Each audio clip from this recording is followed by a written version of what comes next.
الحمد لله رب العالمين، الصلاة والسلام على سيد الأنبياء والمرسلين مولانا محمد وآله وأصحابه أجمعين، أما بعد. فقد قال الله سبحانه وتعالى في كلامه المجيد: أعوذ بالله من الشيطان الرجيم، بسم الله الرحمن الرحيم.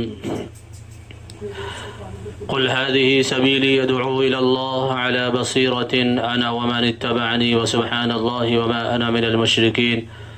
وقال الله سبحانه وتعالى: يا أيها الرسول بلغ ما أنزل إليك من ربك وإن لم تفعل فما بلغت رسالته. وقال الله سبحانه وتعالى: كنتم خير أمة أخرجت للناس تأمرون بالمعروف وتنهون عن المنكر وتؤمنون بالله. وقال النبي صلى الله عليه وسلم: لا تأمرن بالمعروف ولا تنهون عن المنكر أو ليوشكن الله عذابا من عنده ثم لتدعنه فلا يستجاب لكم. رواه الترمذي. صدق الله العظيم وصدق رسوله النبي الكريم. اللہ تبارک و تعالی نے اس دنیا کو جب بنایا، سب سے پہلے انسان حضرت آدم علیہ السلام کو پیدا کیا، اور ان کی بائیں پسلی سے حضرت حوا کو پیدا کیا، ان کی بیوی کو. اس کے بعد اللہ تعالیٰ نے نسل انسان کی افزائش کی. اس کو اللہ تعالیٰ فرماتے ہیں: یا ایھا الناس اتقوا ربکم الذی خلقکم من نفس واحدہ، کہ لوگو ہم نے تم کو ایک جان سے پیدا کیا. وخلق منها زوجها، اور اس سے اس کی بیوی کو پیدا کیا. وبث منهما رجالا كثيرا ونساء، پھر ہم نے بہت سارے مرد اور عورتیں اس سے پیدا کی. اللہ تبارک و تعالی نے سب سے پہلے انسان جو پیدا کیا وہ کوئی عام انسان نہیں تھا، وہ ابو البشر حضرت آدم علیہ السلام ہے، اور وہ داعی ہے. معلوم ہوا کہ انسانوں میں سب سے پہلے انسان اللہ تعالیٰ نے جو پیدا کیے وہ نبی پیدا کیے اور داعی پیدا کیے. کیونکہ انسان کی ضرورت کا لحاظ کرتے ہوئے اور انسان کو اس کا مقصد زندگی بتلانے کے لیے اللہ تعالیٰ نے سب سے پہلے انسان کا جو انتخاب کیا وہ نبی کی شکل میں کیا. اسی طرح اللہ تبارک و تعالیٰ نے